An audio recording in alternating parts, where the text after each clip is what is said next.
Good afternoon and welcome everyone.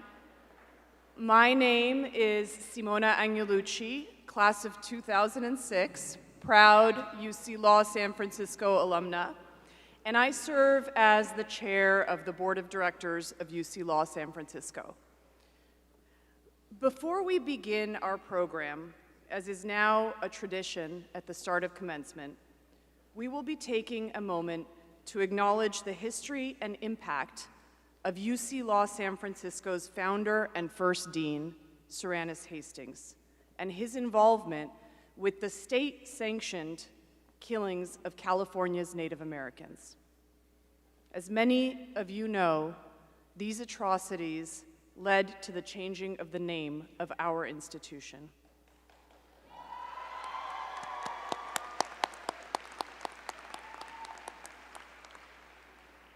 We acknowledge today that 2 decades before the founding of the school, Serenus Hastings was involved in the establishment of a militia and other acts that resulted in the brutal killing of Native Americans in the Round Valley and Eden Valley, most especially the Yuki people. We acknowledge the atrocities that the state perpetrated against California's indigenous people and the involvement of our founder and first dean in those very atrocities.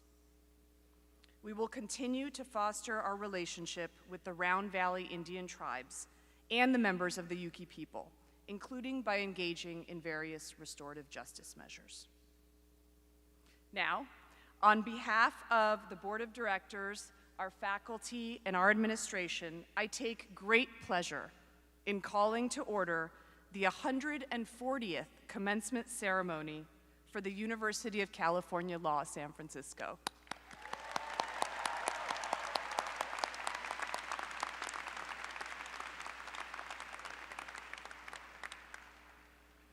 All of us are celebrating with great pride your dedication and your accomplishments.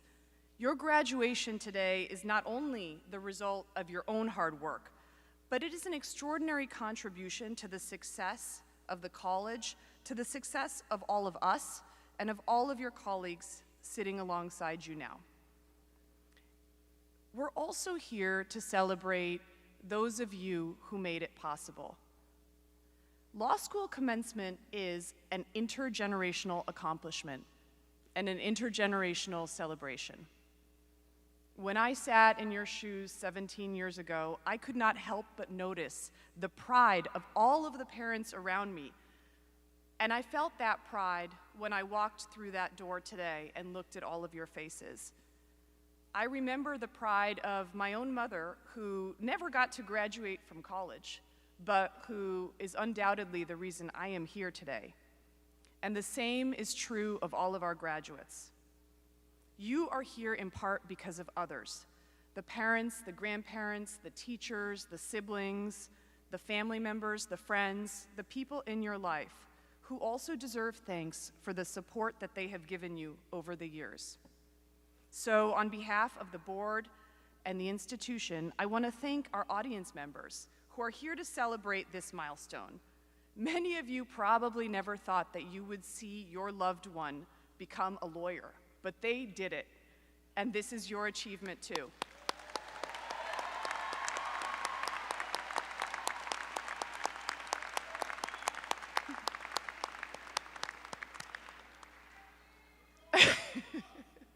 And students, I hope this is not a goodbye. When you leave here today as a graduate of UC Law, you are joining a worldwide community of alumni. We are making our mark in nearly every field of human endeavor. Together, we are the lawyers, the judges, the legislators, the scholars, and the business people who are going to make a difference in this world. We look forward to your accomplishments, and we welcome you as part of our alumni community. On behalf of the board of directors, it is again our honor to share this important day with all of you. Together, we are UC Law San Francisco. Now, it is my pleasure and privilege to introduce the Chancellor and Dean, David Fagman, who is celebrating his 35th commencement today.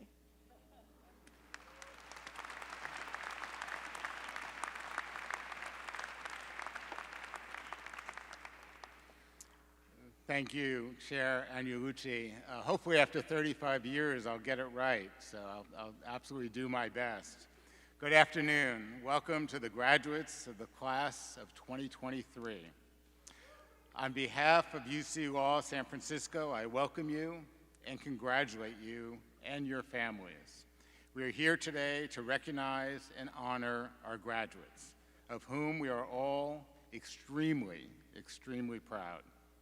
John Adams said, there are two types of education. One should teach us how to make a living, and the other how to live. I am confident that UC Law provided the former, and I hope that we have contributed to the latter. We also want to recognize and thank the families and friends of our graduates. None of us succeeds alone. However far we travel in this world, it is our family and friends that have given us safe harbor from which to venture forth and to which we can always return. Please join me in recognizing your families and friends whose love, support, and encouragement have made this day possible. Stand up and thank your family and friends.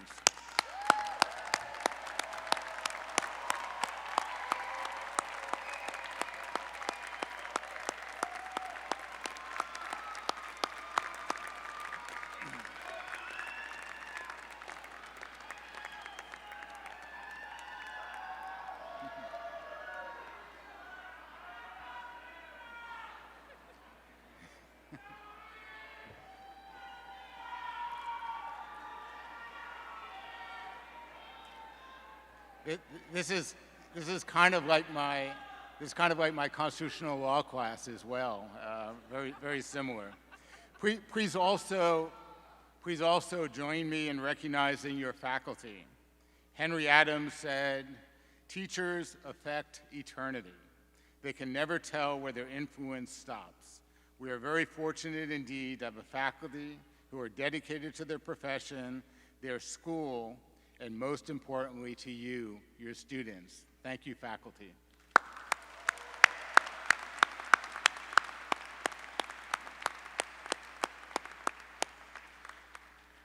I want to thank those who made this event possible. There are more than 30 staff members from across the college here today working to make this day memorable and special for all of our graduates, guests, and families. Thank you to all those who have kindly given your time today and for all that you do throughout the year. Thank you to our staff.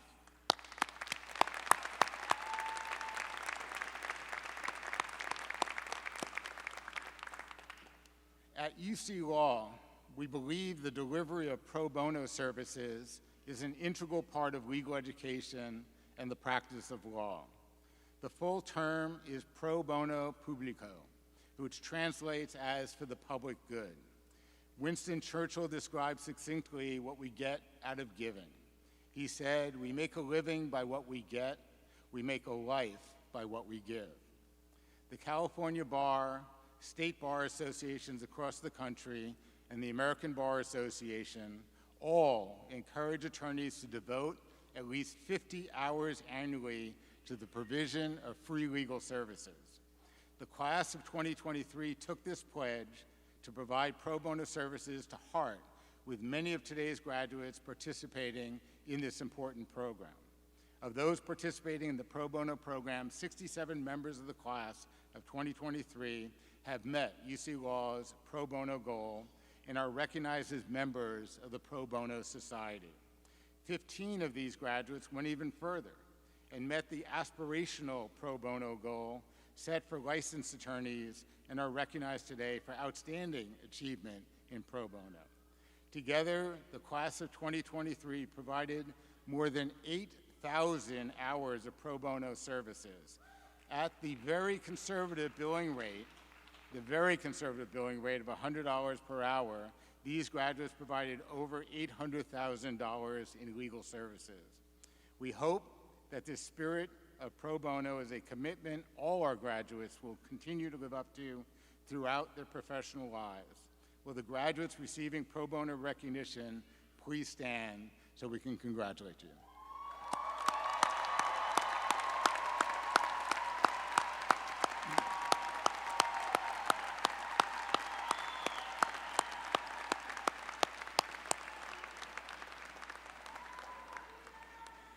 Thank you. UC Law takes its obligations as a public law school seriously and with great intentionality. For instance, our Legal Education Opportunity Program, LEOP, turned 50 in 2019, and we celebrated that 50th anniversary cohort when they graduated last year. LEOP has become a national model for how higher education can open doors for those not conventionally welcomed into the halls of power and privilege. This year, the first full academic year of our new First Generation program, gives us a reason to celebrate another cohort of students who have met and surpassed a specific challenge. The first in their families to go to college and the first to go to law school. Our first generation students comprise approximately 20% of each UC Law class. To be sure, like all of our graduates, they have certainly had the love and support of family and friends who help them navigate the untrodden path. But being the first to actually walk that path is an accomplishment worthy of special recognition. I now ask those first-gen students in the graduating class to please stand so we can recognize and applaud this great accomplishment. Congratulations.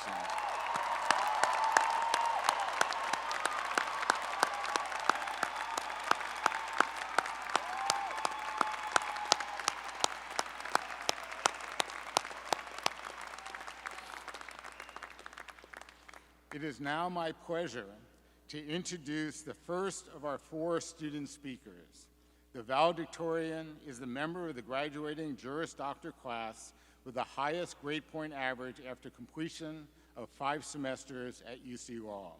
This year's valedictorian is Abigail Shim.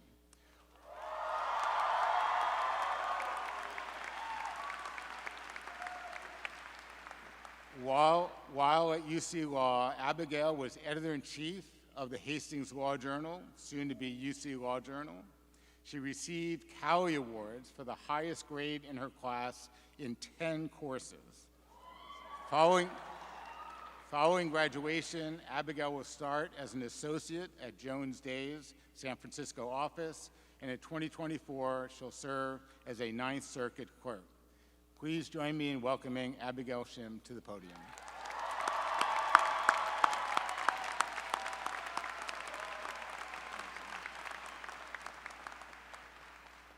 Thank you, Dean Fagman. I thank God for allowing me to stand before you all today. It is truly by God's grace. If anyone, the people that really deserve the credit are my parents, who have sacrificed everything for me, and I thank God for allowing me to be here for them. Hopefully my mom now thinks homeschooling me all the way from the 3rd grade up until going to UC Berkeley was worth it.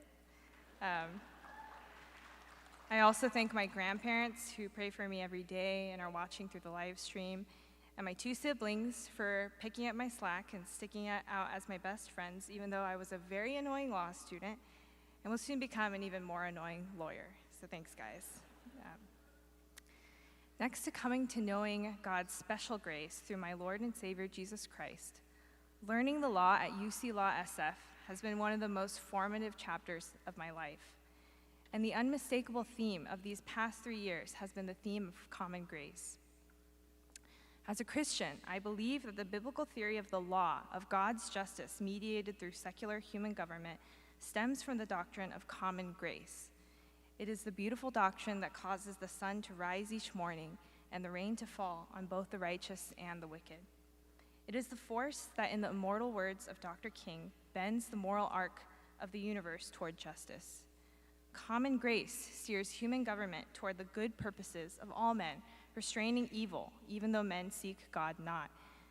Therefore, God commands Christians to honor and submit to secular government, even when it comes at a personal cost, not to infiltrate its ranks, organize, or conform the law to religious belief, but to obey and respect secular human authority and its laws.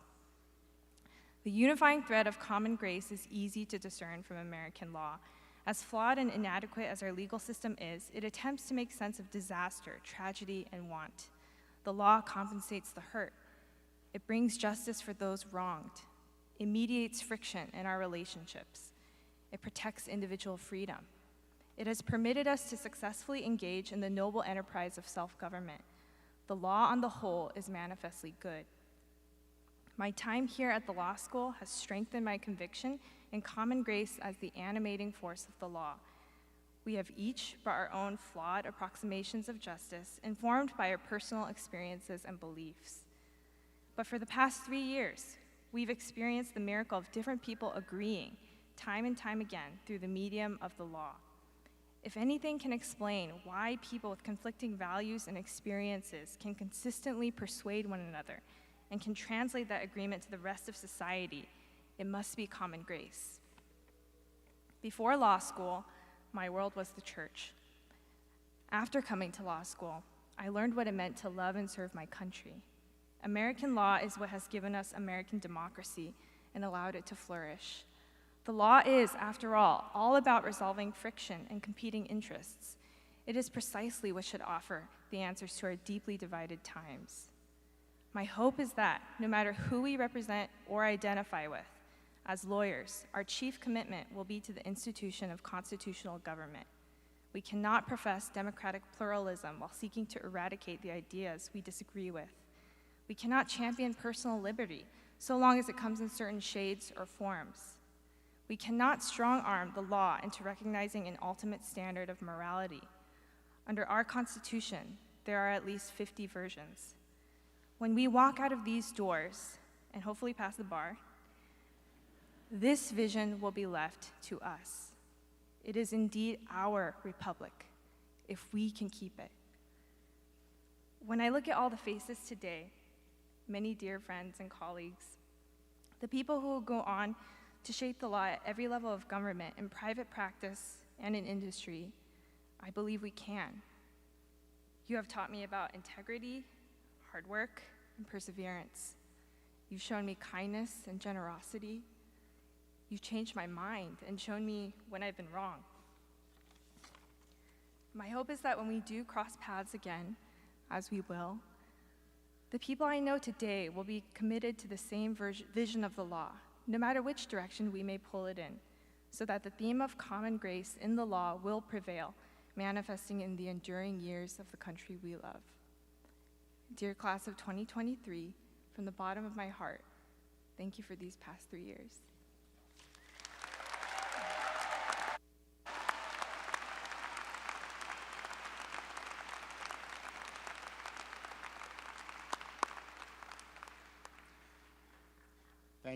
Thank you, Abigail. Each year, the third-year council holds elections to choose who will speak on behalf of the class.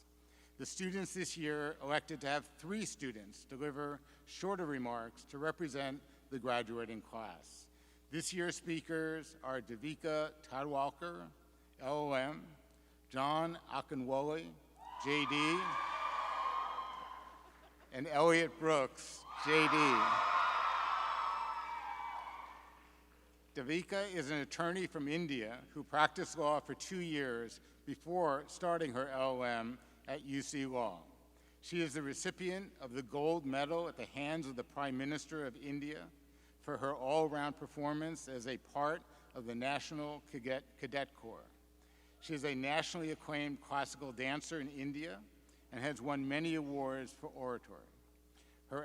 During her LLM, she has worked with several pro bono organizations and is graduating as a member of the Pro Bono Society.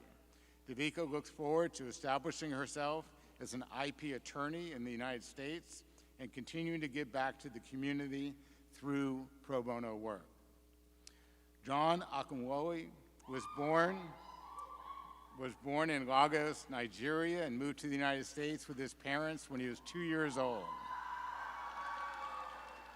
He grew up in Los Angeles, California, and eventually attended the University of California, Irvine, and graduated in 2019 with a BA in political science.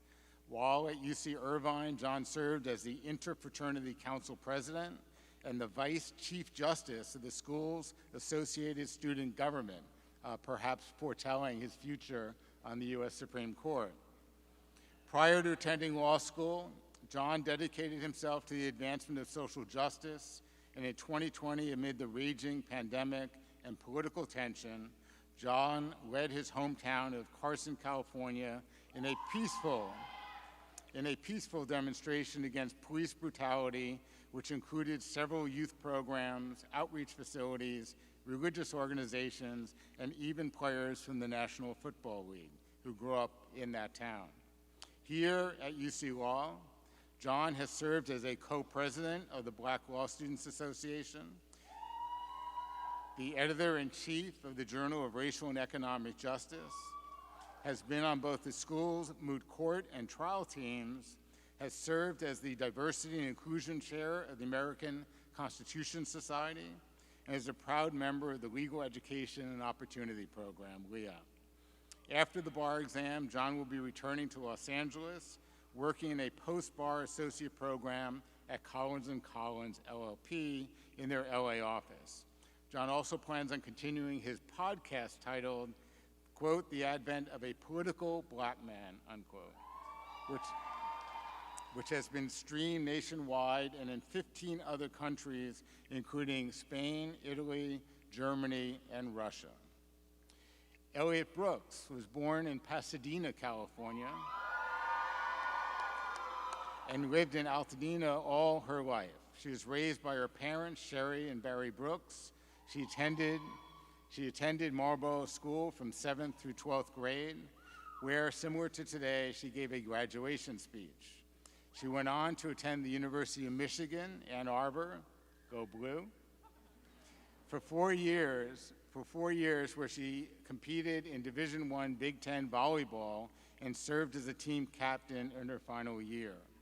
She earned her Bachelor of Arts in International Studies and minored in business at the Ross School of Business. After graduating from Michigan with honors in 2020, she returned to California to attend UC Law. Over the course of her 3 years at UC Law, Elliott served on the executive board of BALSA, the Black Law Students Association, and UC Law's moot court team. She competed for UC Law's moot court team, where she competed and won UC Law's first ever national championship in the National Appellate Advocacy Competition. She also coached 2 teams, one of which won the Prince National Championship and won the Student Coach of the Year award for the past competition season. She also worked as a law clerk at the Alameda District Attorney's Office, where she tried her first criminal case and was one of the first legal externs for Shutterfly as a member of the Corporate Counsel externship.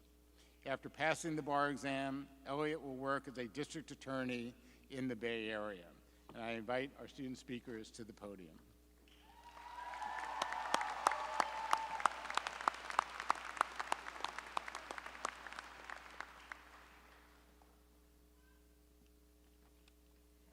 Thank you, Dean Feigman. Dear fellow graduates, esteemed faculty, and honored guests, thank you for nominating me to speak on behalf of my fellow LLMs.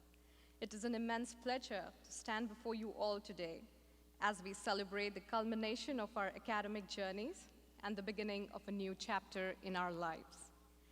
As we stand on the threshold of the unknown, we're filled with a sense of excitement, a little bit of apprehension, and great hopes. On my first day at law school, I thought to myself, UC Law SF has searched the world to find me. I remember feeling thrilled and overwhelmed by this idea. But actually, I wasn't that hard to find, and none of us were. The fact that we found ourselves in the landscape of this prestigious institution tells how blessed and remarkably lucky we are. I do not say that we have not worked hard, because we all have to be here. But if law school has taught me one thing, it is that hard work and good luck are not mutually exclusive. So, here is the part where I speak about responsibility. The law is noble, but not perfect. It sure is liberating, but not just. And my hope for us as lawyers is that we should listen to the law, of course, but also to our consciences and hearts. As Justice Thurgood Marshall said about the Constitution, we, the people, no longer enslave, but the credit does not go to the framers. It belongs to those who refuse to acquiesce in outdated notions of liberty, justice, and equality, and who strived to better them. At law school, they teach us to think like lawyers, but I hope we do not forget to also think like human beings. I hope we allow ourselves to hold fast to what we believe in, but also have the dignity and humility to change our minds. I hope we remember that experience is often more important than eloquence, and that we do not always equate logic with strength and emotions with weakness. I hope we choose not just to be lawyers, but also fighters and peacemakers, engineers and artists, imagining how things could be, architects who create, and workers who build. And I hope that we think about all those people out there who are equally hardworking, smart, and hopeful, but do not have the opportunity and resources that we do. Law school is a place of privilege, and the truth is that the more cake we have, the harder it is to go back to bread. The last few years have been about us, our grades, our clerkships, and our job offers. But in the end, the legal profession is not about us at all. In fact, so many people have fought for me to get this degree today, and today is about thanking them. Our parents and partners who balanced hard work and home with compassion and patience towards us. Our friends who stood by us through thick and thin. Our professors who not only opened their hearts to us, but a few, like Professor Schwartz, even opened her home to us. All these people believed in me when I could not believe in myself. They all hope that we will make the world a better place with this degree. How great that the degree indeed gives us tremendous power to do so. I hope I always remember this. I hope you always remember this. With that, I look at you all with great pride and say, let's get back to work.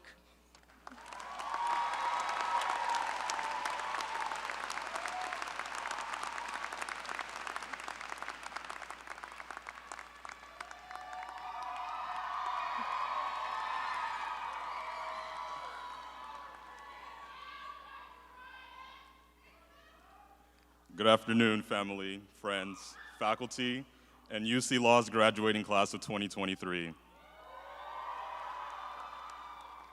My name is John Akinwale, and I would first like to thank my fellow graduates for choosing me as one of the very last classmates that you will all hear from before you take on the world as fearless leaders. In starting my speech, I want to start a little unconventionally by reciting a poem and then later a quote. The poem that I have is by John Leroy Maxwell, and it's called Happiness is Helping Others. It reads, "Is anybody happier because you passed this way? Does anyone remember that you spoke with them today? The day is almost over, and its toiling time is through. Is there anyone to utter now a kindly word to you? Did you waste the day or did you lose it? Was it well or poorly spent? Did you leave a trail of kindness or a scar of discontent?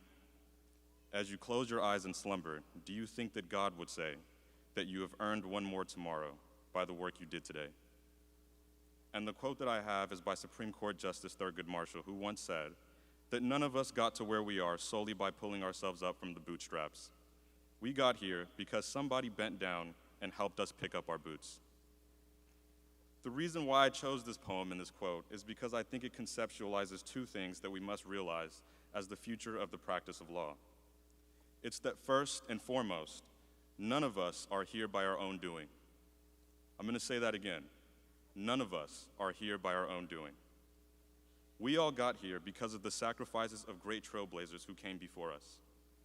Looking around at the faces of many graduates, there was a time where the law itself would not have protected some of us sitting here today, whether it be through our skin color, our gender, our religious affiliations, or our orientation. But through their perseverance and their refusal to take no for an answer, here we sit today. We're also here because of many of the faculty members here in attendance, many of them sitting behind me, who took it upon themselves to teach us the law that we will practice. And finally, we are here because of the people sitting around us today, parents, siblings, extended family members, and friends who may not have understood the law the way that we did, but were there to support us every step of the way. Shout out to my family up there.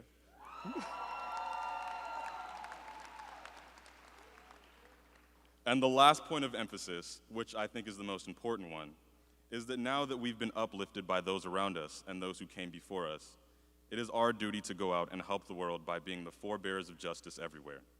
We will hold titles like counselor and advocate. Implicit in those titles are positions that compel us to appear on behalf of others when a lot is at stake. Some of us will be the only thing standing between a person and spending the rest of their life in prison. Some of us may be the only thing standing between a parent and losing the custody of their children. Some of us may even be the only thing standing between a person's life and death. I challenge all of us to put personal gains aside and remember those who are counting on us.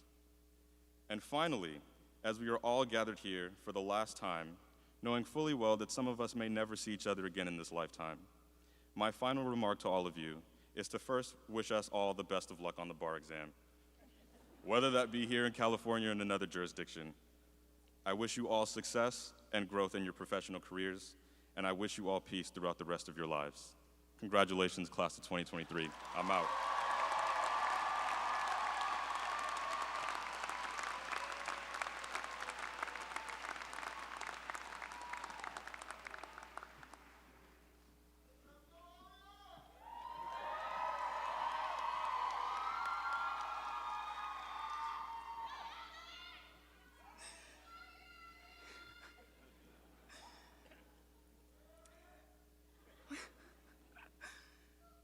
What does it mean to build? To build a home, to build friendships, to build a career. George Eugene Houseman was a lawyer by education, a career administrator by choice, and an architect by thought, commissioned to create modern Paris by bringing light and beauty into the city.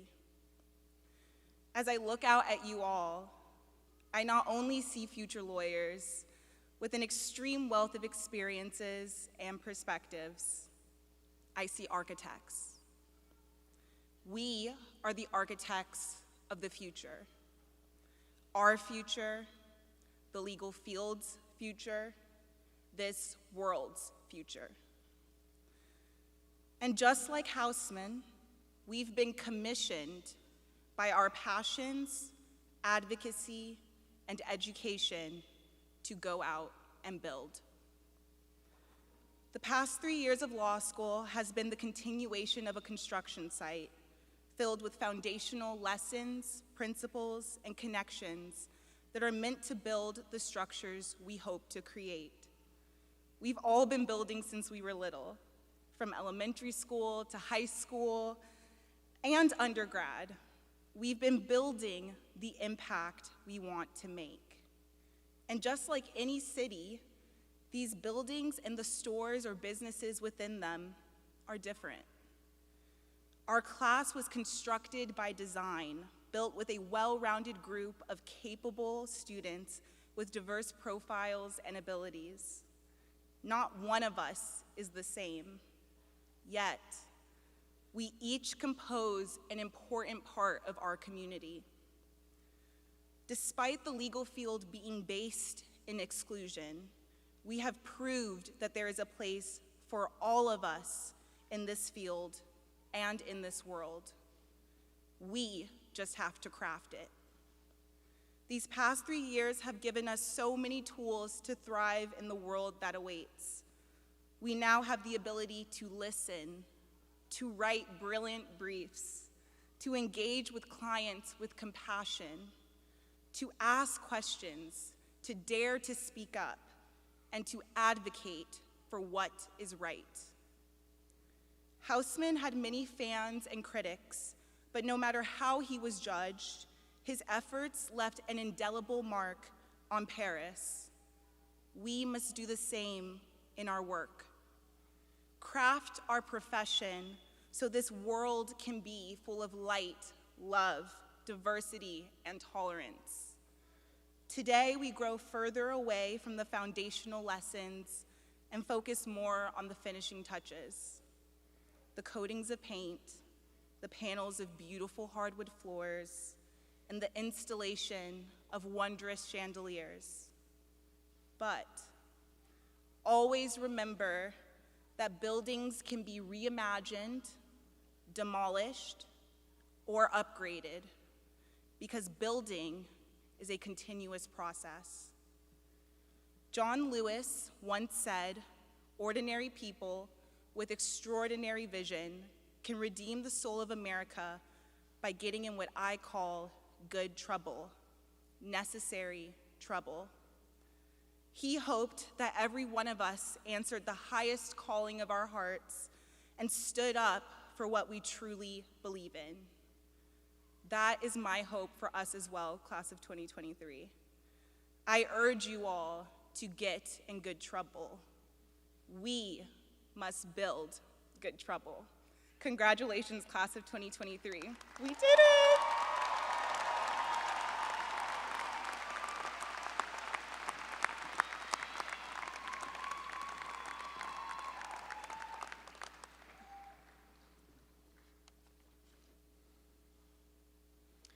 Thank you, students, graduates. This is why we're a great law school. This is why we're a great law school. I'm just so proud to be part of this community. It is now my great pleasure to introduce our keynote speaker, Congressman Adam Schiff.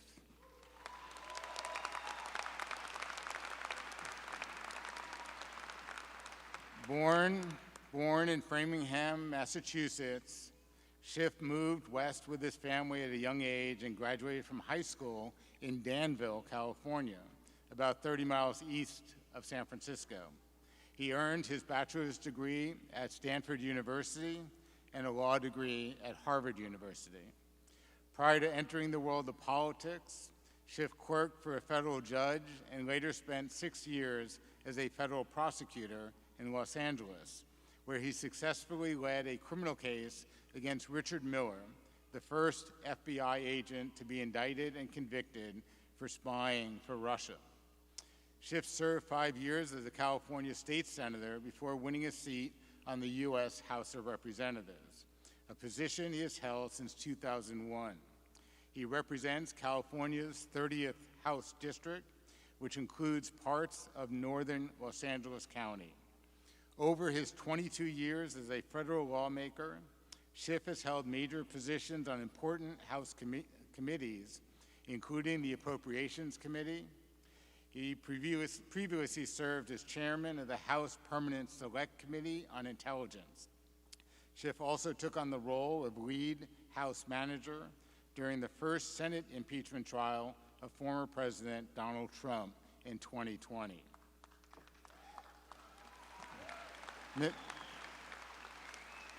And Mr. Schiff is currently running for election to the United States Senate. It is now my pleasure to welcome Congressman Schiff to the podium.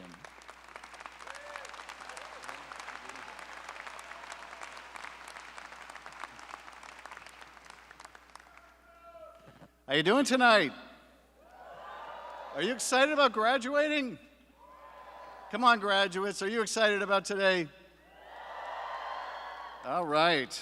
Well, it is such a pleasure to join you, and listening to your valedictorian and your classmates. What an incredibly impressive group of student leaders. And John, I was delighted to learn that you're going to be joining the U.S. Supreme Court. And I only have 2 things to say about that. Thank God. And how soon can you start?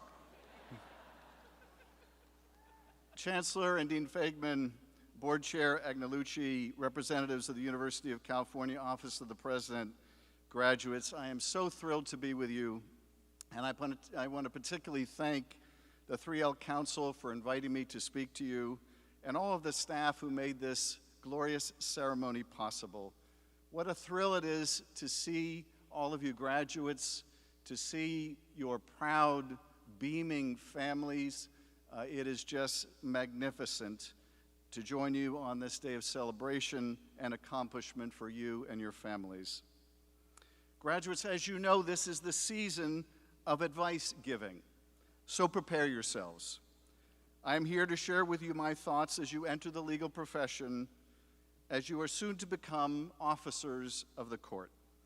Let me begin by quoting the author Russell Baker, who once said on a similar occasion, "The best advice I can give anybody about to go out into the world is this: don't do it."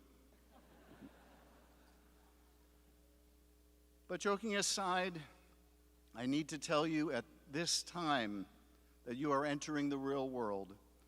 Practically every institution of our democracy that we hold dear and have taken for granted is at risk. It is quite a moment at which we find ourselves meeting today to welcome you into the practice of law and to enlist you in the defense of the rule of law. For today, the United States of America, the center of gravity of democratic governance on earth, democracy itself is in serious trouble. There is no sense in pretending otherwise. This is the world you face and the responsibility you inherit. Throughout all of our lives and the lives of your parents and grandparents, we have lived in a world that seemed ever increasing in its freedom, with more people enjoying a free press, better able to practice their faith, speak their piece, assemble with whom they would assemble, and love whom they would love.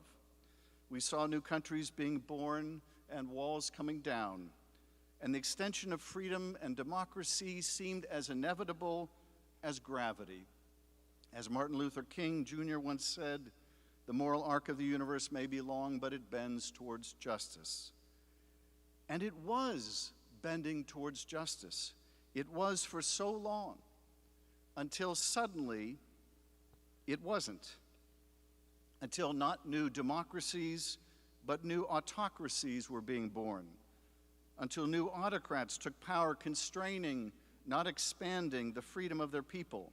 And most ominous, until we witnessed the same degradation of our own democracy, the loss of our own rights, and the destruction of democratic norms we thought inviolate, but which were broken with seeming effortlessness and impunity. And we learned from this terrible spectacle that democracy is not inevitable, that it is not an immutable law of nature, that in fact each generation in its own way must struggle to perpetuate the greatest of all experiments in self-governance, the United States of America. How did we get here? I will begin by saying that the danger to our democracy can be traced to an economy that is just not working for millions of people. In part as a result of globalization and automation, we have seen a huge disruption in the American workforce. Middle-class families are desperately afraid of falling out with no safety net, just one work problem or one health problem away from failure, while working-class families struggle to pay their bills, provide health care for their kids, or even keep a roof over their heads. Economic challenges are part and parcel of the challenges to our democracy. We know this from our history. After all, when FDR pulled a country whose economy was in full collapse up from its knees, his vigorous New Deal policies saved not only the American economy, but its democracy as well. For during the Great Depression, both were equally at risk. In our own time, millions of Californians wonder if they'll ever enjoy the quality of life their parents had, and have the most profound concerns about the future for their children. It may seem counterintuitive that at a time of historic low unemployment, that the economy should be threatening our democracy. But the problem isn't that people are not working. The problem is that they are working and are still not earning enough to find a place to live or to get by. The size of our economy and the employment of our people alone do not measure what is most vital. And that is, what is the quality of our lives? Addressing a different graduating class some 50 years ago, Robert Kennedy articulated the deficiencies of measuring our people's well-being by our country's raw output. He said, "The gross national product does not allow for the health of our children, the quality of their education, or the joy of their play. It does not include the beauty of our poetry or the strength of our marriages, the intelligence of our public debate, or the integrity of our public officials. It measures neither our wit nor our courage, neither our wisdom, nor our learning, neither our compassion, nor our devotion to our country. It measures everything, in short, except that which makes life worthwhile. And it can tell us everything about America except why we are proud that we are Americans. Just as in Roosevelt's day, we have once again our own tent cities. But just as in Roosevelt's day, we have the power to do something about it. Don't let anyone tell you that the deeply personal dilemmas faced in households throughout this state and across this country, dilemmas that taken together become our national dilemma, are simply the result of the impersonal forces of the market. To a much more substantial degree, they are the result of policy choices and how we have responded to the changing nature of work.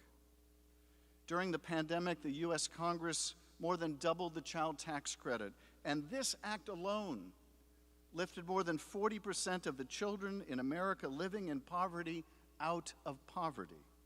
In this simple and powerful instance, it becomes clear that poverty is a policy choice. And the question then becomes, how much poverty are we willing to accept? How many hungry children? How much lost opportunity? How many unfulfilled lives can we be content with while telling ourselves it's just the way of the world and solutions are beyond our capability or comprehension? Because we know better. We know that is a lie. We know that we are not powerless to affect our circumstance. On the contrary, we have the ability, all the tools that we need to chart our own destiny, to decide what we want of the country we live in and the California that we love, what we want it to look like, and to make it so.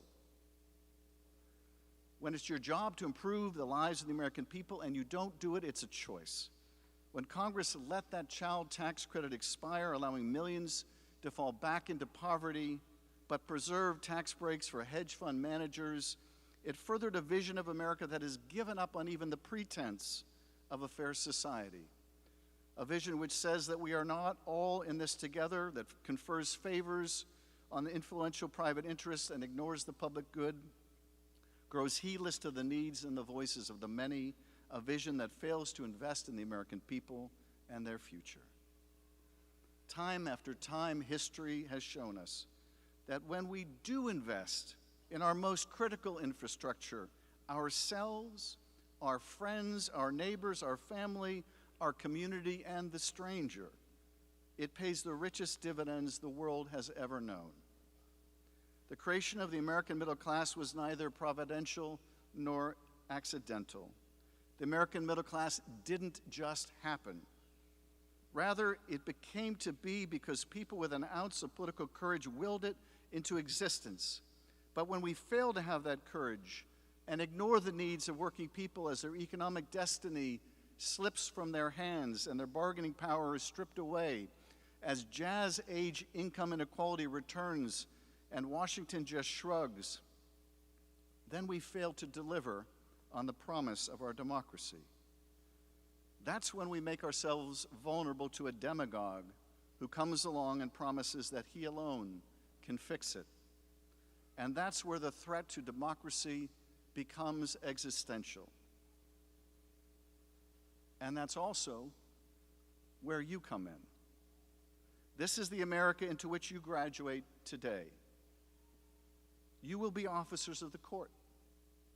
But what does that really mean, officers of the court? You will take an oath to support the Constitution. And then the question will be, what does it mean to support and defend the Constitution? For it will be a rare day indeed when you're confronted with someone who declares, I am here to attack the Constitution. Now do your duty to defend it. So what does your oath really require? And how will you know when it is your responsibility to step forward? The oath of office I took as a new member of Congress and take every session contains the same requirement of supporting and defending the Constitution.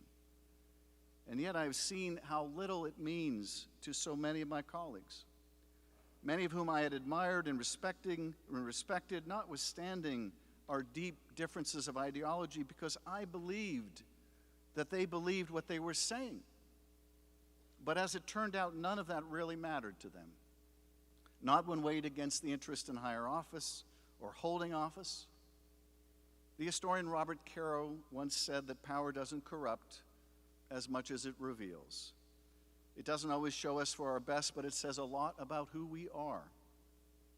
Well, power revealed a lot about the people I serve with, and it also revealed a lot about the country, about a deep vein of bigotry that has run through it since its founding, that was always there to be tapped by a demagogue. Power also revealed that some of my colleagues, like Liz Cheney and Adam Kinzinger, were people of great courage and conviction. And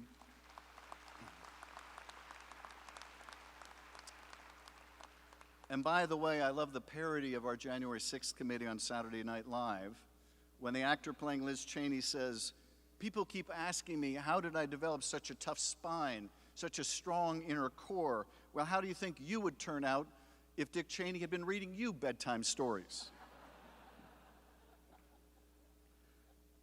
But power revealed Cheney and Kinzinger to be the exception, not the rule. Courage may be contagious, but we would learn so is cowardice. Because no one would speak out, no one would speak out.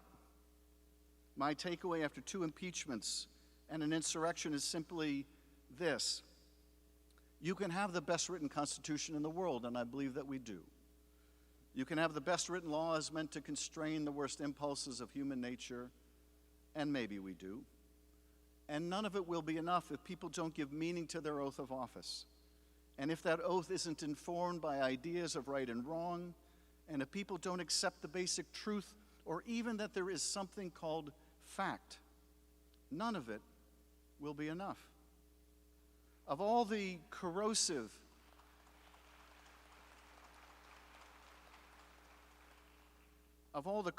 attacks on our democracy, the most destructive has been this relentless assault on the truth. In a world in which a public servant like Anthony Fauci is made a villain, and a villain like George Santos is made a public servant, a world in which the truth is for losers and suckers, our democracy cannot long survive. For if we don't have a common basis of fact to decide who should govern or what our policies should be, then what is there to fall back upon except division, distrust, anger, and violence? Graduates, America needs you as officers of the court to defend our democracy, to uphold the Constitution and the rule of law, to speak the truth, and to give meaning to your oath. And it begins by asking, what does the oath mean to you? For some, it will mean a career in public service or public office. And I must tell you, we desperately need your generation to seize hold of the reins of power. You are impatient and intolerant in the best of ways.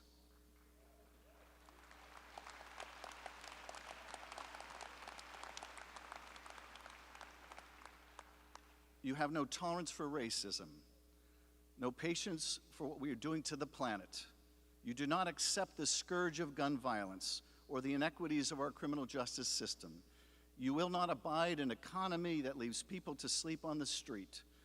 You can imagine an America that chooses not to accept poverty, that once again welcomes the immigrant and the stranger and leaves no room for isolation and despair. An America that gives no quarter to the braggart, the bigot, or the bully. And what of you who choose to work in the private sector? Well, those who serve in the private sector also serve.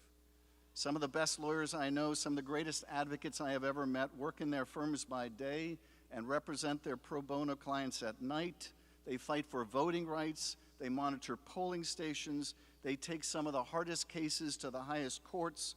Lawyers who have helped develop civil rights, consumer rights, marriage equality, and so much more.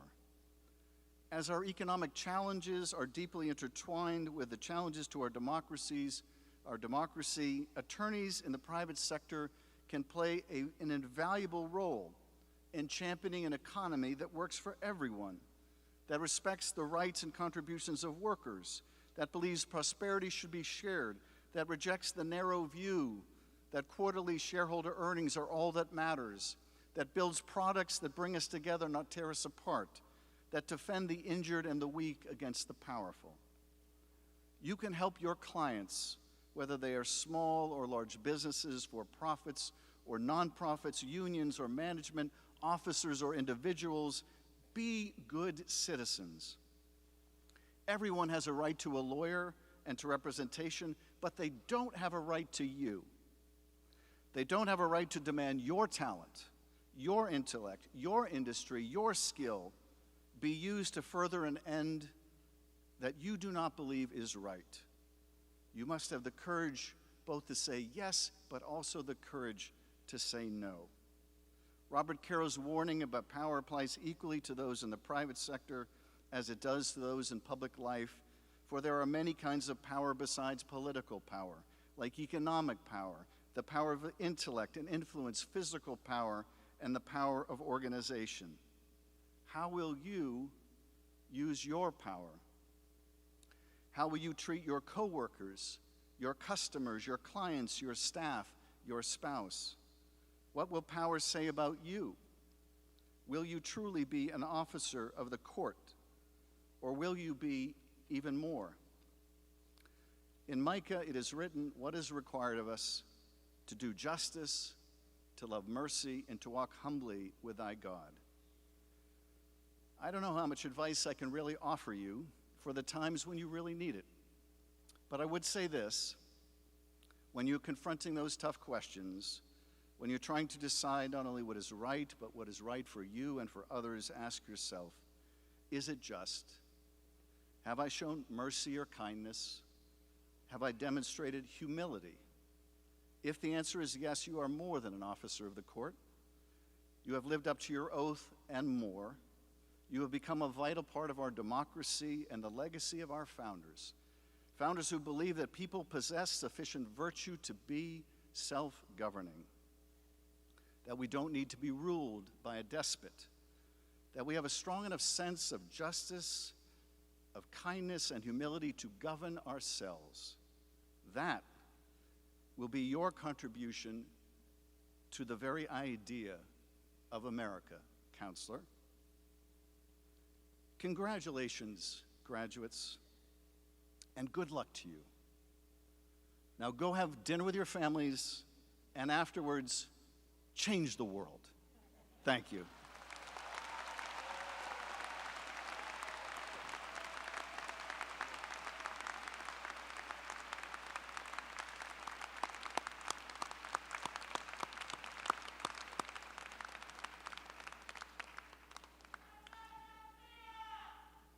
Thank you, Congressman Schiff. UC Law has a proud and unique relationship with the University of California. Founded in 1878, the University of California Hastings College of the Law was California's first law school and was considered the law department of the University of California. Deputy General Counsel for the University of California and UC Law alum Kelly Drum is here today in honor of that relationship and will confer your degrees upon you. And now it is time to proceed with the awarding of academic degrees.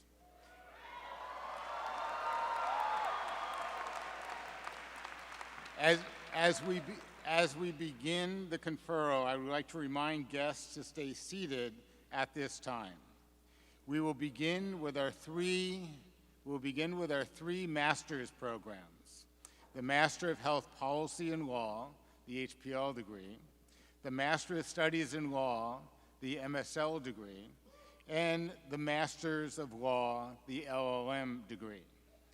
The UCSF UC Law San Francisco Health Policy and Law, HPL program, offers a jointly conferred Master of Science degree that prepares students to become change makers for health by providing students with the tools and training needed to effectively navigate and address contemporary legal and policy challenges in health and health sciences. HPL graduates have gone on to serve in top positions at academic institutions, medical research labs, technology companies, and healthcare facilities across the nation. Now in its 11th year, the MSL is a degree for professionals who wish to gain a sophisticated understanding of the law as it applies to their fields.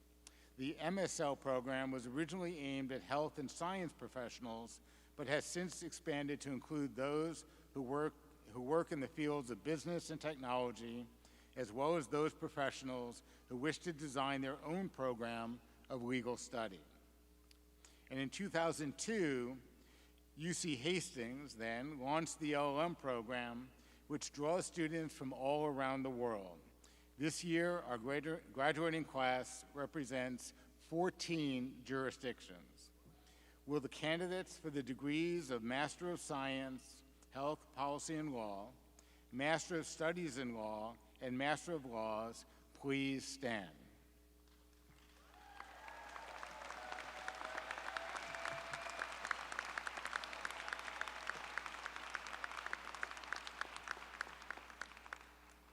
By virtue of the authority vested in me by the Regents of the University of California, I hereby confer upon you, the graduates of the class of 2023, the Master of Science, Health Policy and Law, the Master of Studies in Law degree, and the Master of Laws degree, with all the rights and all privileges pertaining thereunto. Congratulations.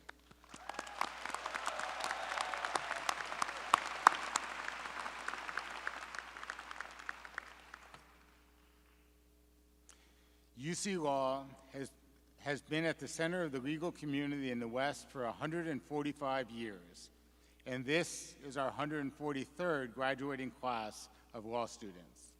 Will the candidates for the degree of Juris Doctor please stand?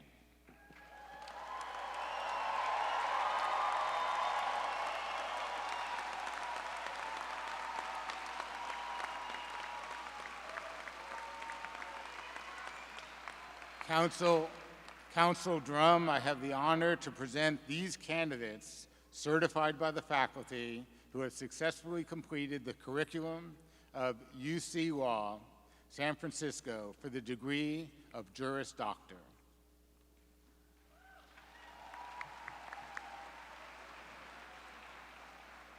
By virtue of the authority vested in me by the Regents of the University of California, I hereby confer upon you, the graduates of the class of 2023, the Juris Doctor degree, with all rights and privileges pertaining thereunder. Congratulations.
Natalia Budanova. Shannon Alaal Masones.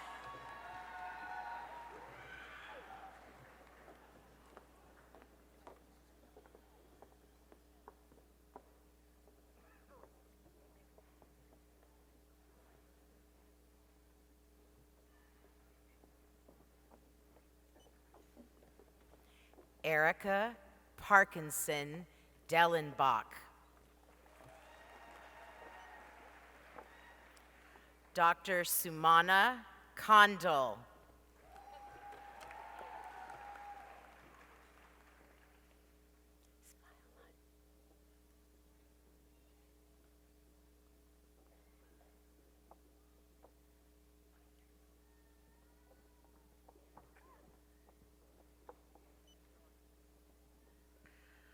Valeria Varela Romo.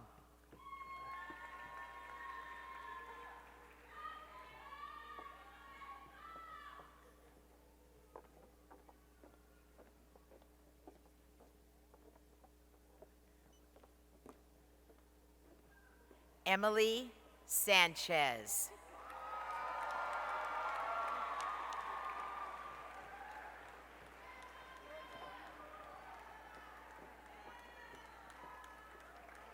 Eugene Dumlau.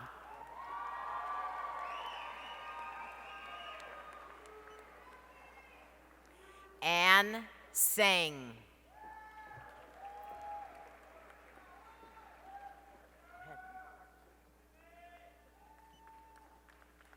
Christopher Luis Valdez.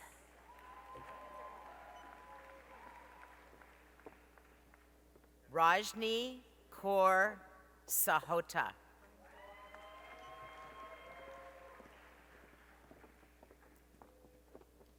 Jessica Garza.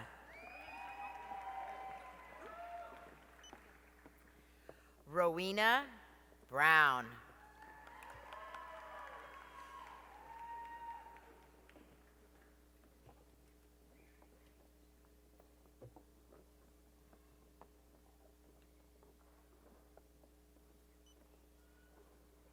Davika Tadwalker.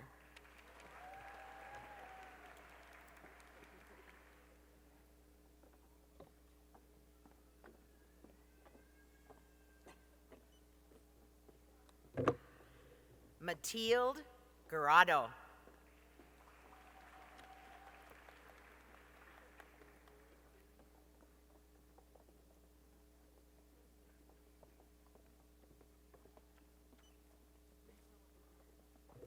Melina Kiotis.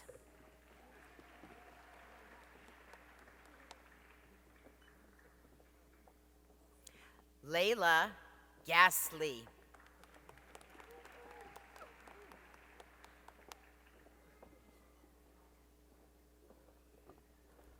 Elsa Noggle.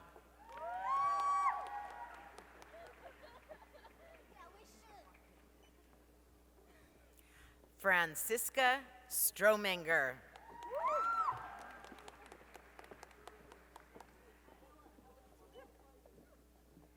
Johanna Kaspar.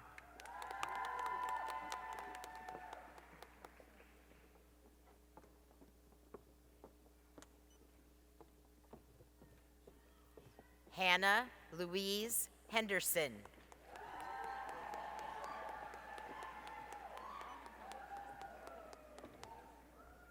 Amal Raza Nakvi.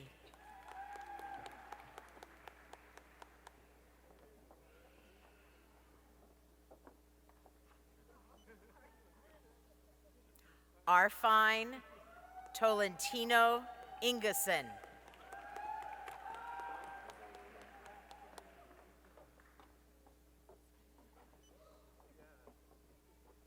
Yimmer Yay.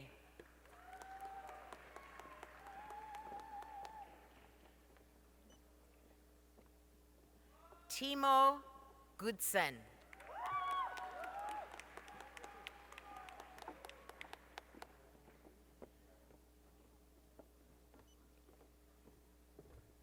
Lynn Bodeker.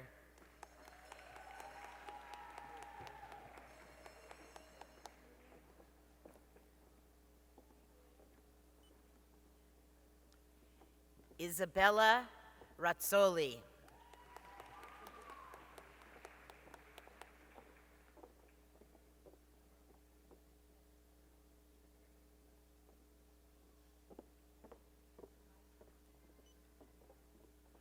Vittoria Gabriela Blengio.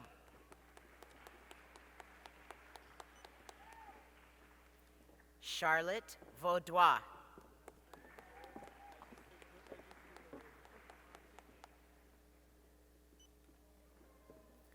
Mona Lutel.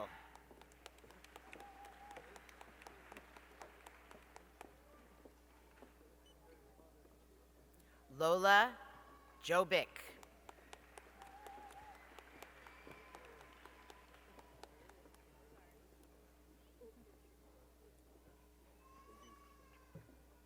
Eduardo Corona Romo.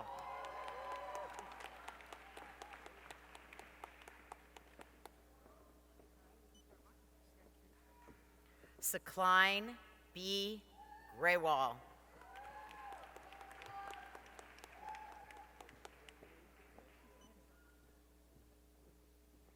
Farah Mohammed Khaled. Simon Wilhelm Hubert Bittner.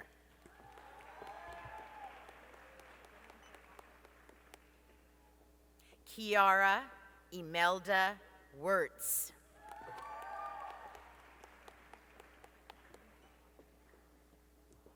Ilona Fuchs.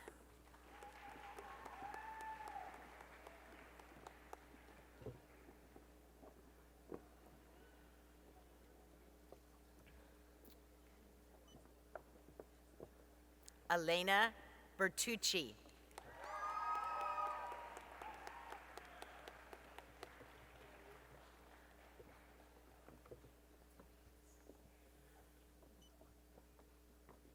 Shireen Greenwich Gotoy.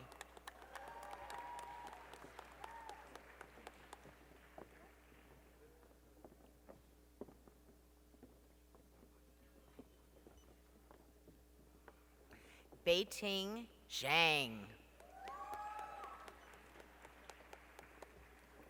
John Akinwole. Abigail Shim. Elliot Simone Brooks. Jillian McLeod. Mary Carmen Ruiz de la O. Roshan Elizabeth Arathun. Michaela Scanlon Cubbage. Suknandan Nijar.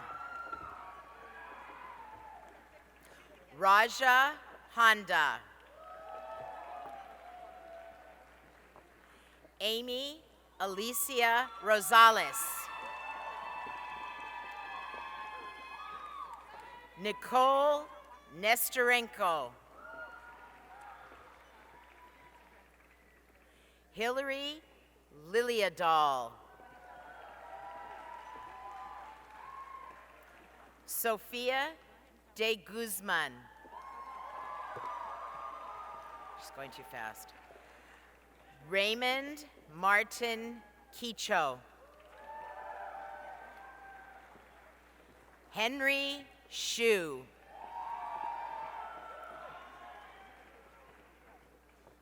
Jose Ramirez Gomez.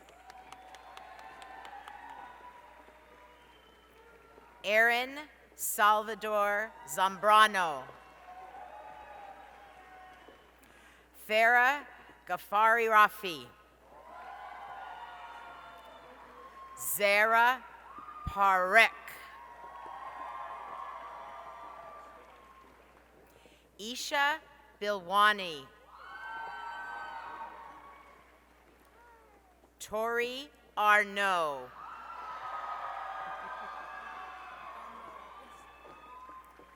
Sukriti Anse Ganesh.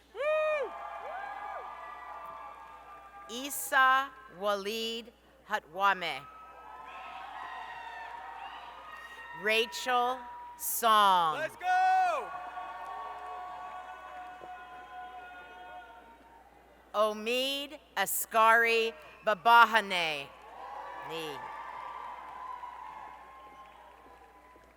Lisa Marie Strawley. Darren Singh.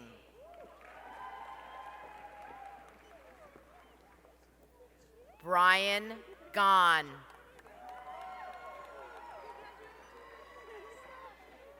Kendall Arnold.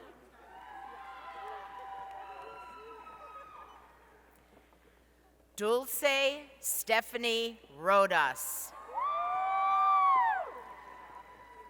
Ryan Alyssa Utsuno Wong. Melissa Hossein.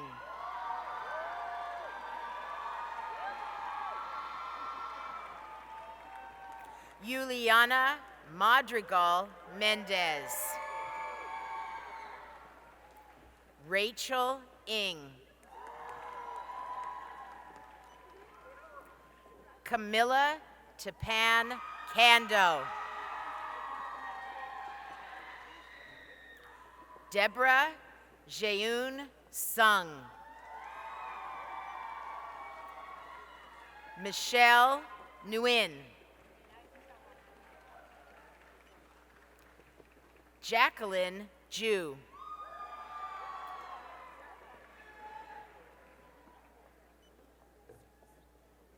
Casey Vaez.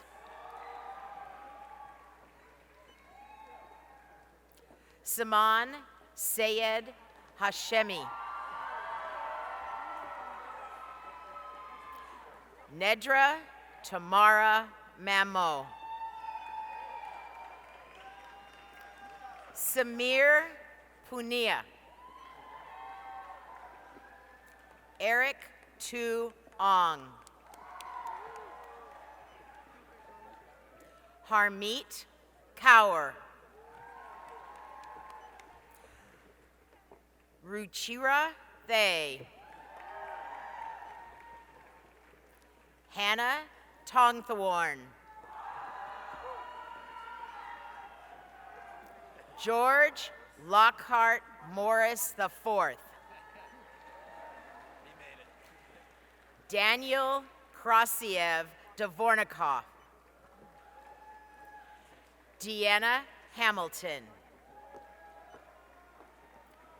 Victoria E. Chu.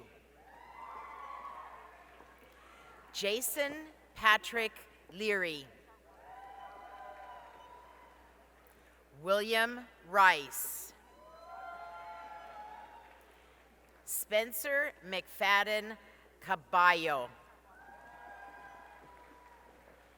Benjamin Lezin. Michael Torbati.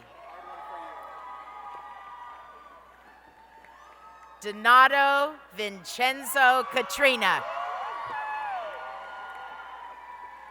Matthew Norman. Ariella Kleiman. Sammy Chen. Luca Matavani Trumbull. Michael Reed Itu. Javier Isaiah Brito. Anthony Kim.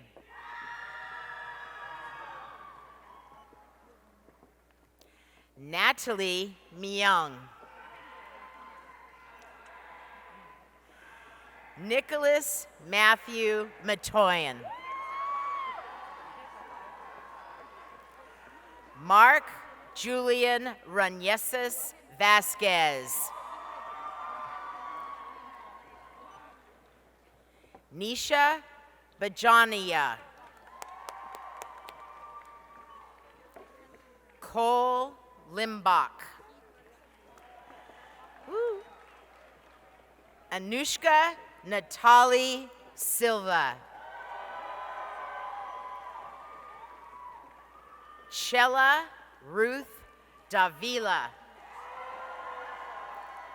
Uma Sen.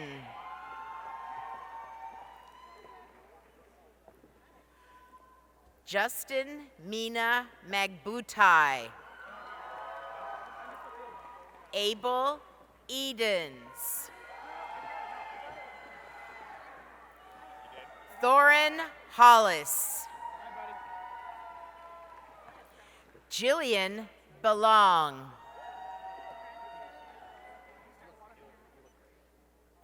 Charlene Sai.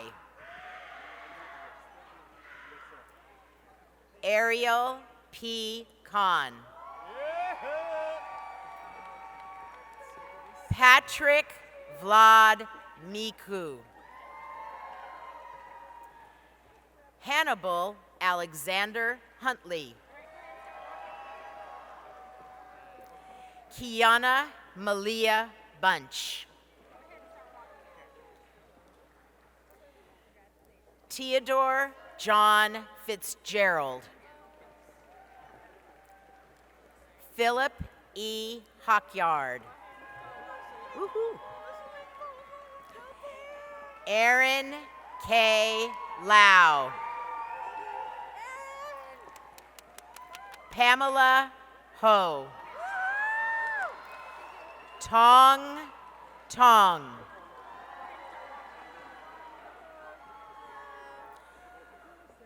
Dunying Zhan. Regina Het Shuma. Lu Zong.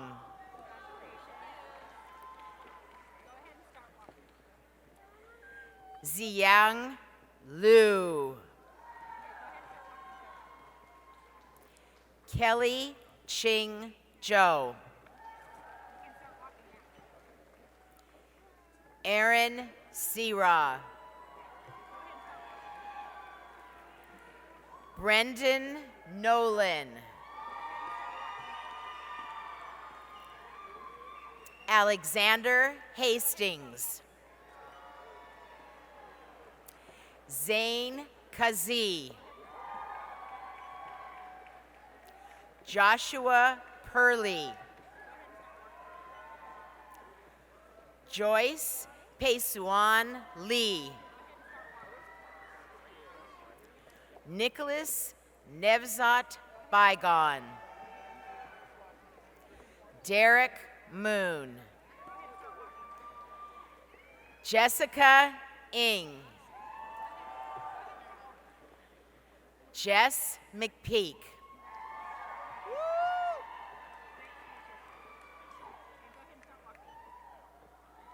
Peter Alexander Habib. Bo Brown.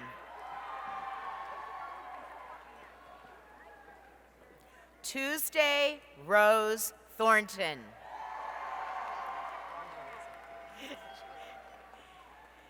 Jacob Cerrone. Sean D. Ross. Noah Elizabeth Israel. Arlen Maradi. Nicholas Amin Kroner. Claire Catherine McKinney. Max DeWitt.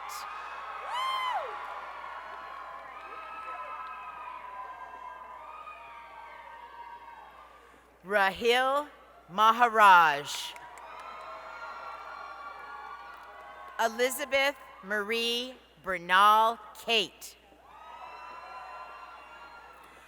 Monica Lakshmi Prasanna Yepuri. Harjot Kaur.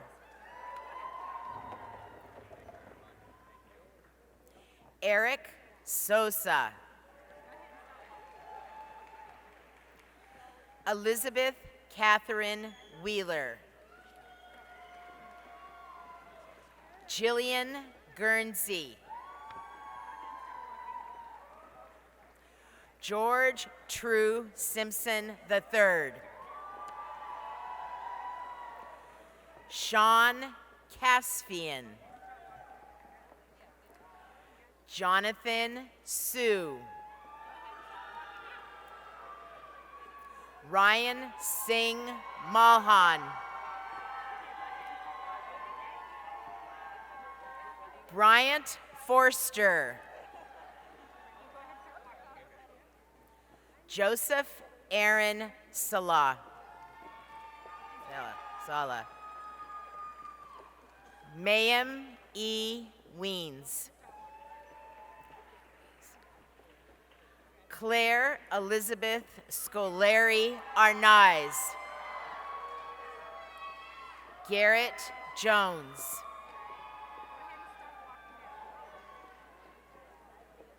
Alex Norby. Arman Abdul Salahi. Katie Farr. Max Warren.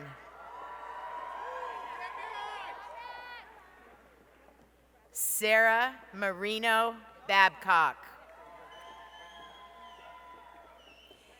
Ninoa Kamangar.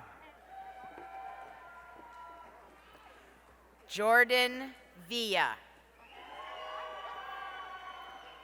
Philip Denofo. Juliana Wilson. Andy Grossman. Sarah Schaefer.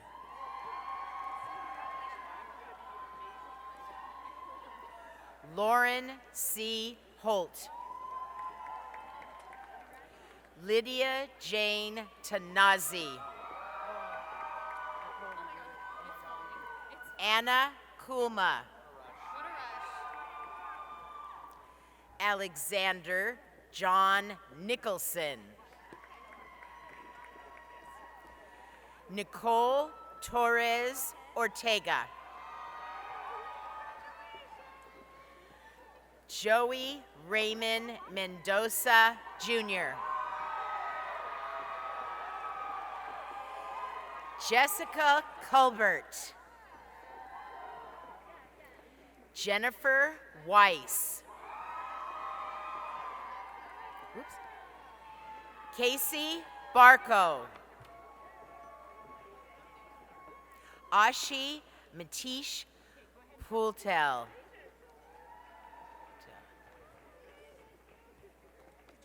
Oh wait, I forgot his name. Patrick Chu. How did he get under that one? Am I good? Mark Ishu. Thank you. Big save. Lisa Chen.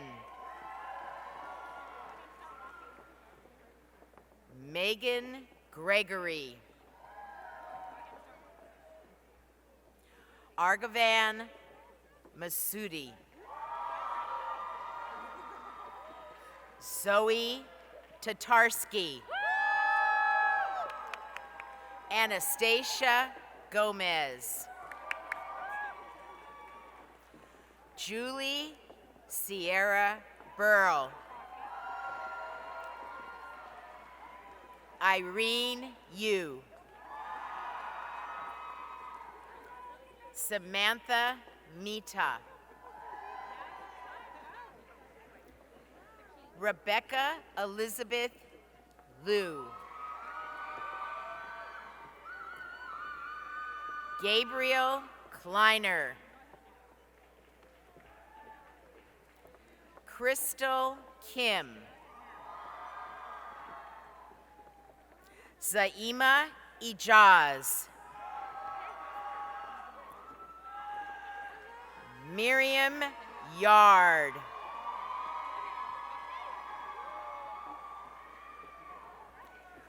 Lois Emmanuel.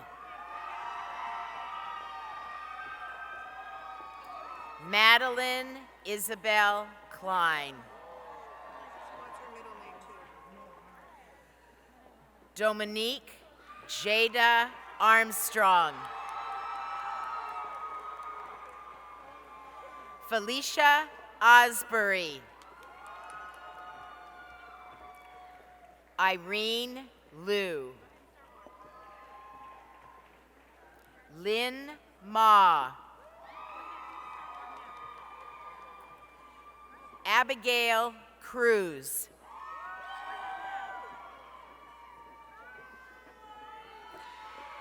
Aruba Alzibde. Vanessa Yuen. Jesse T. Honig. Nora Roslyn Katz. Zoe Liebeskind. Jackie Martello.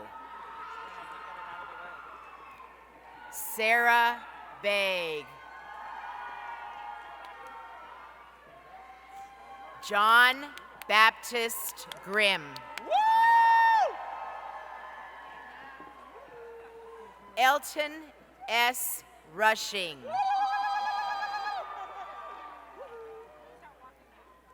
Andrew Castro.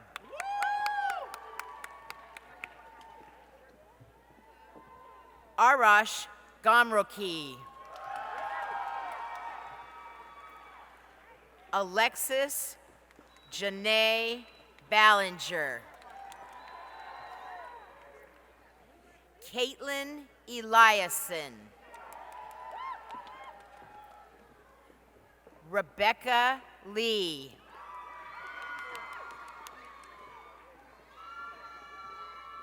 Annie Lee Gordon.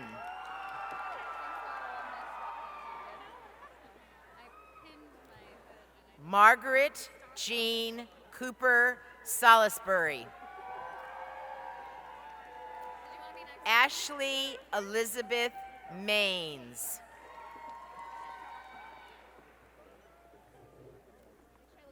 Kaylee Mitchell Preciado.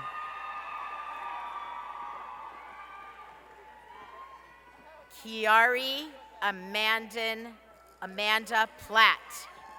Kiri. Shane McNally Reed. Melinda Galani. Rizal Dizon. Anastasia Gavaronska Madani. Jonathan Elias Chernogas. Matthew Gannon.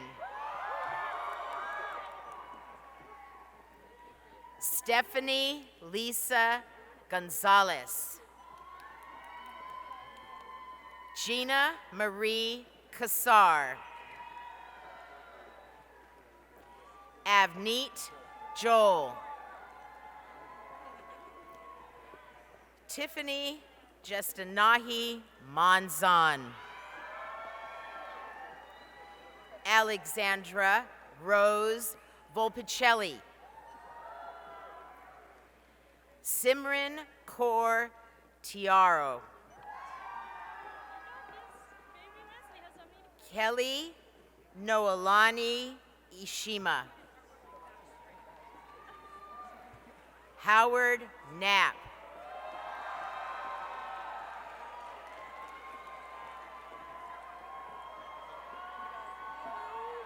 Mariah Weaver.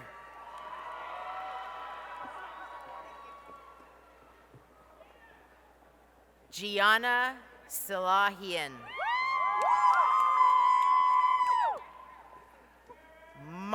Mary Rita Sade. Alura McGuire. Taylor Jordan Boyle. Jenna Paliyugi.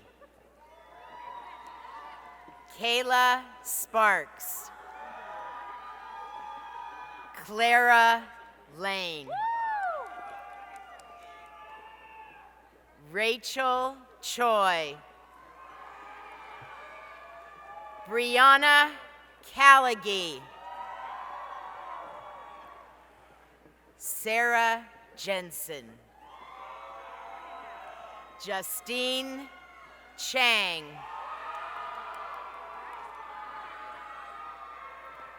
Joshua Glatt.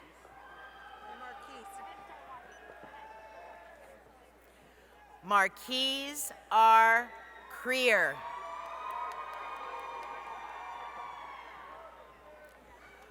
Brooke Quessenberry. Zachary James Leonard. Mitchell Carlson.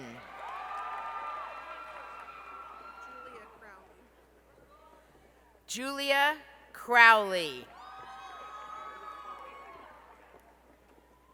Megan Vota. Dylan Dreyer. Hey. Connor Stanford Maldo. Scott Schmidt. Monica Nicole Ratachak. Felicia Hips. Nicholas Wiley. Eric Sanchez. Catherine Janelli. Hannah Holmes. Kylie Green.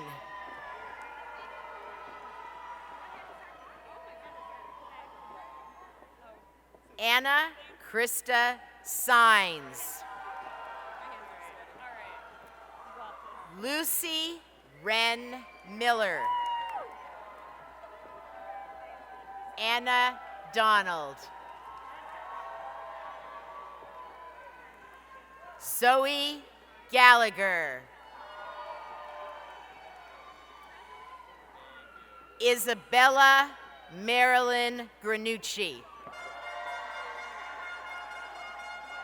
Max Atchison.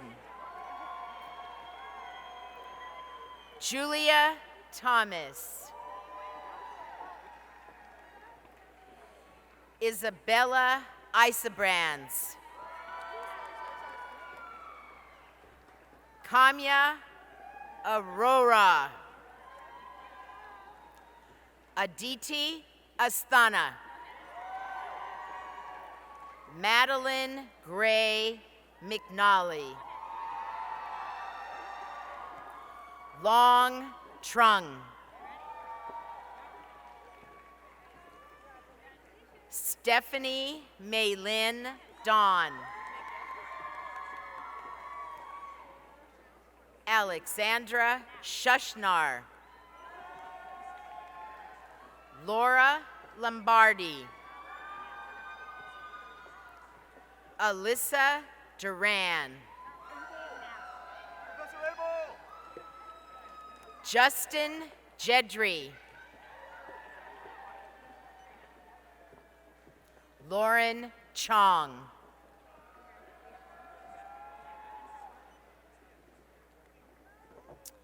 Malia Ghaznavi. Sophia Tao.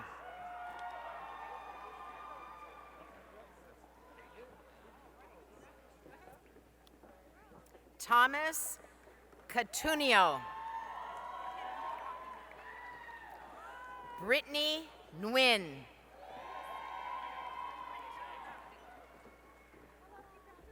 Claire Michelle Linden.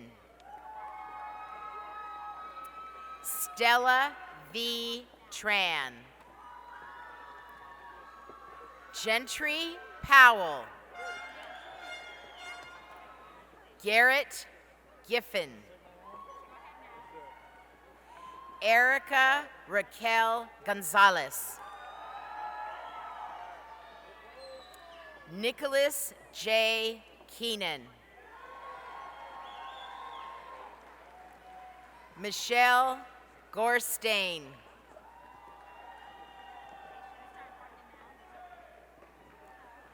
Zachary William Brenner. Sophie Keel. Molly McNerlin. Allegra Juliette Kress. Jacqueline Kate Simpson. Connor William O'Neill. Angie Chang. Shado Kanji. Isha Vazirani. Wesley Marcello. Diana Young. Josh Guillermo. Diana Serrano Jimenez. Larissa Grijalva. Megan Eileen McNamara. Giovanni Villa. Blake Joseph Benger. Samuel Dollard Dotson. Brendan Griffin Liddon. Christian Santiago Ruano. Gary Anthony Kaleivohi Akiona. John Herbstritt. Ryan King.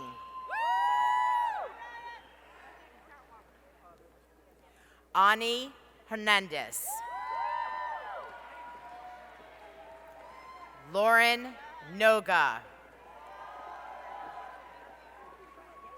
Emma Marie Jones. Kushpreet Kaur Chumber. Senya Merchant. Andrew Tamez. Adele Pereira. Abigail Denise Manuel.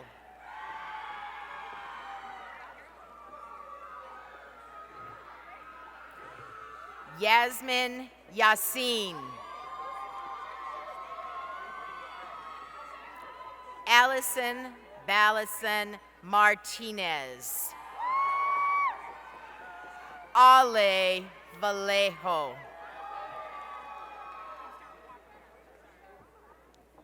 Anuja Patel. Lauren Anastasia Richards. Brittany Jackson. Michelle Marisol Claros. Anne Rodriguez Webb.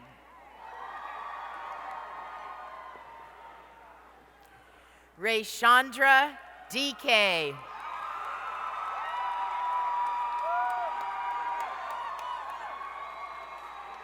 Sergio Dimas Mendez.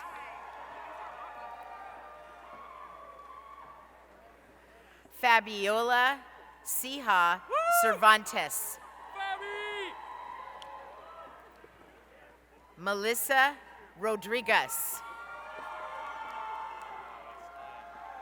Andrew Remington McDonald. Ryan Della Rosa. Madeline Giles. Daniel Kim.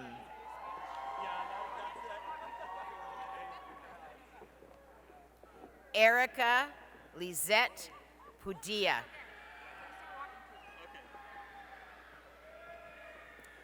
Rich Israels.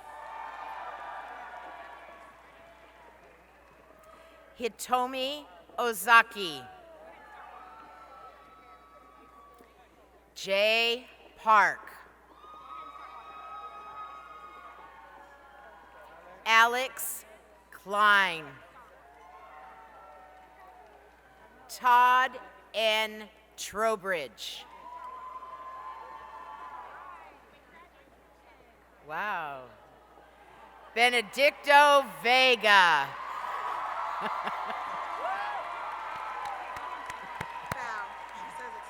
Got it.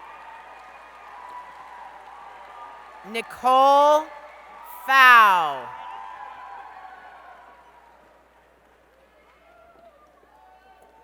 Shrill Park. Lauren Gallagher.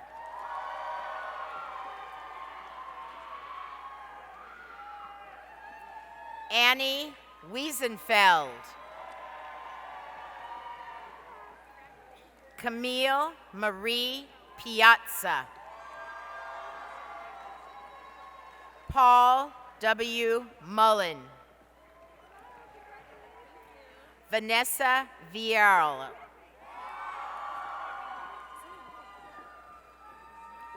Margaret Pelagikan von Rotz. Celine Mubed. Amira Bel Jeton. Do you need help with the pronunciation? I got you, girl.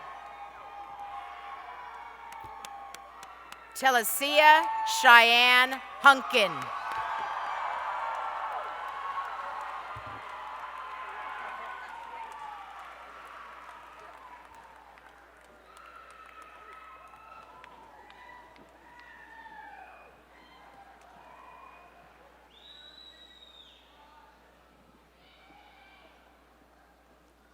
Okay.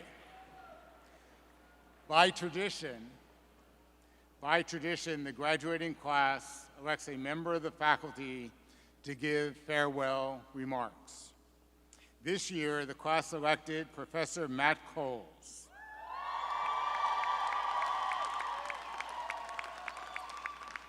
Professor Coles received his undergraduate degree from Yale University in 1973 and his JD from UC Law San Francisco in 1977.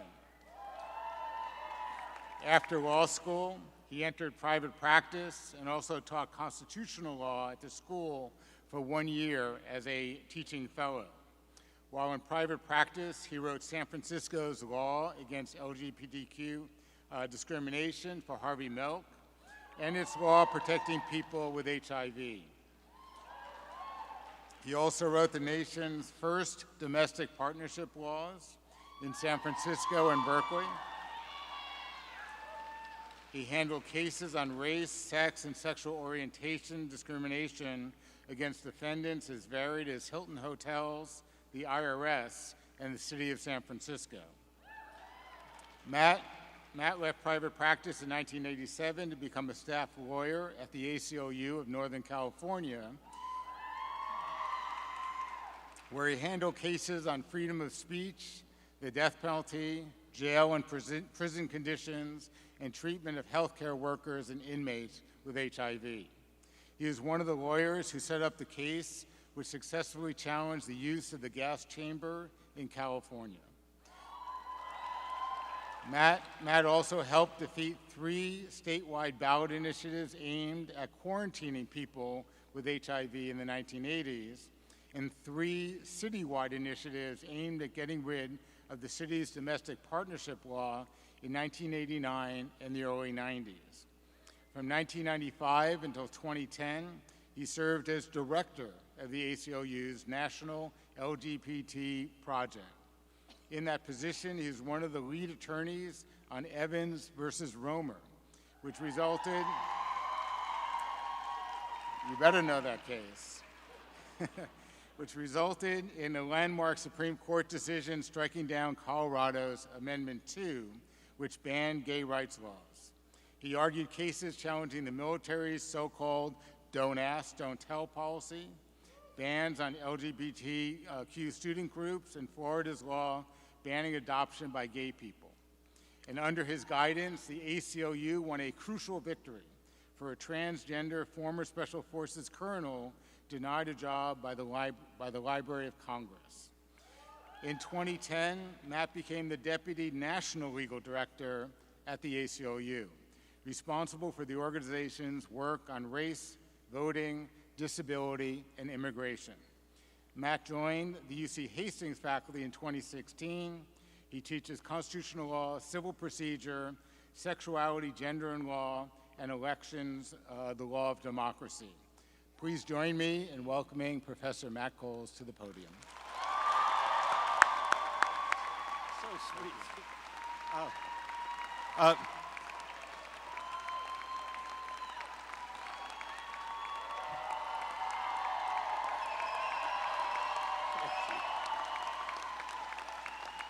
Please, please. Won't be long now. You do me a singular honor, and I'm really humbled by it. And I hope when I finish speaking here, you'll understand why I'm really humbled by it, because the selection came from you. I get asked a lot these days, how do you work on constitutional law and civil rights and not get discouraged? There's a lot to be discouraged about. Actually, Congressman Schiff did a pretty good job describing things to be discouraged about. But thinking as a constitutional lawyer, right, the U.S. Supreme Court has ushered us into a new century. Unfortunately, it's the 19th century. Personal privacy, women's right to choose, gone. Apparently they were never there, we just didn't notice. Racial justice, well, the court's in the middle of a 15-year project to dismantle the best civil rights law we ever had, the Voting Rights Act, and I'm afraid within the next few days or weeks they're going to take another bite out of it. And in that same period, over the next few days or weeks, I think the court is going to tell us that any mention or sense of race in admissions for higher education is prohibited by the part of the Constitution that was supposed to make black people equal. Look at the larger view. Well, Western Canada's on fire, Eastern Spain's on fire, we'll probably be on fire again this summer, and the court is doing everything it possibly can to make it difficult for the United States to respond to climate change. There's a lot to be discouraged about. So how do you keep from being discouraged? Well, give up, it's hopeless. You guys pretend to be cynics. You don't really believe that, and you know I don't believe that. So 3 thoughts. 1, keep your job as lawyers in perspective. Disappointed you're not going to be able to go to the Supreme Court and get a ringing declaration of rights that's going to make everything better. It never worked that way. We didn't desegregate the schools the day Brown against Board of Education was decided. We haven't desegregated them some places still. Frontier against Richardson, Craig against Boren, women's equality in the workplace, not yet so far. What you do, if you want to make change that endures in a Republican democracy, which, God help us, we still are, you have to persuade people that the change you want is right. They don't have to like it, they don't have to embrace it, but they have to believe it's consonant with basic American values. And the way lawyers do that is when they're part of a larger social justice movement, a movement that includes legal aid lawyers, a movement that includes legislators, a movement that includes people working on direct politics, people working on public persuasion.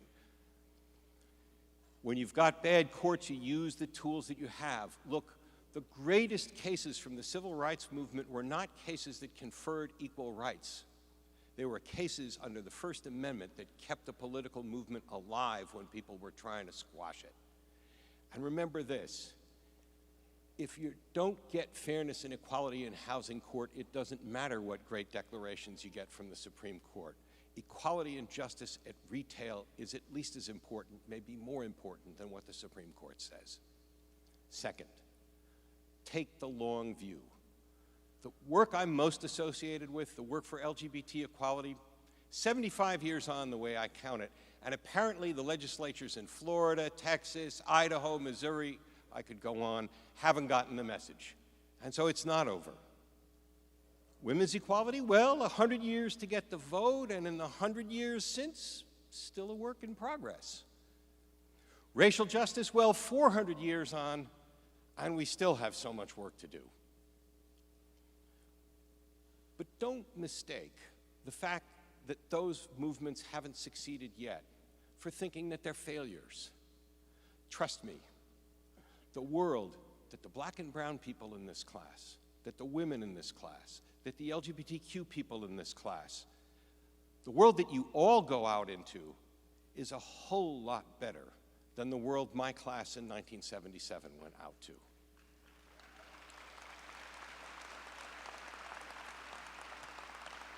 Incremental change matters. People's lives are better because of incremental change. So keep the long view and keep the sight on the way you improve people's lives day to day now. And finally, my third thing, hold on to the things that make you an extraordinary group of people. I think of you people as the class that conquered COVID. I'm not talking about taking classes on Zoom or classes with masks. That was challenging, I know. It was challenging to teach them too, believe me. I'm thinking back to the beginning of that epidemic. Remember when we couldn't go outside for weeks? Remember when we had to wash off grocery bags before unloading them? Remember when putting your arm around somebody might be signing your own death warrant? It was terrifying. And it upended all our expectations about how the world works and what the future looked like. And a lot of people's lives got completely derailed and are still derailed. But not you guys. You guys finished college or the jobs you were in. You came here. Nobody lessened the standards, but you made it work, and you made it to today. You're strong.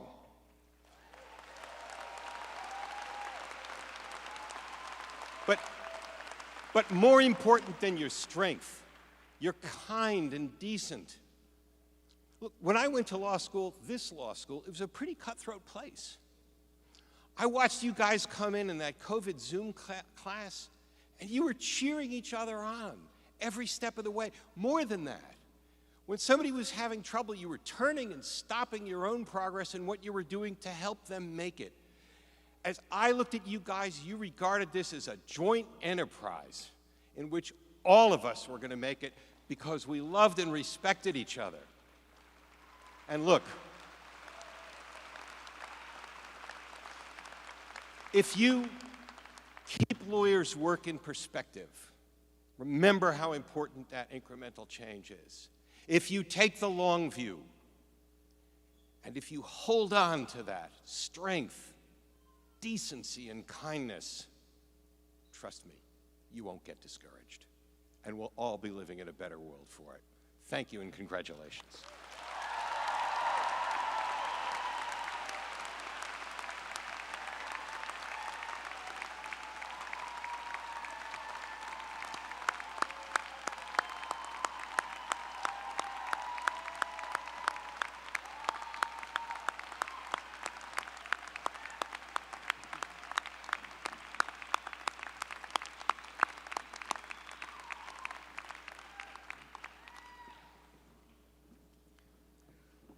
Thank you, Matt. On behalf of UC Law San Francisco, I would like to extend the college's warm appreciation to everyone who participated in today's ceremonies. I ask that the audience and graduates remain seated until after the faculty begins the recessional. Then I ask that the audience remain seated until the graduates have exited the auditorium. Guests may meet graduates in front of the building on Grove Street. Congratulations to all of our graduates. This concludes our formal commencement program. Thank you and have a wonderful evening.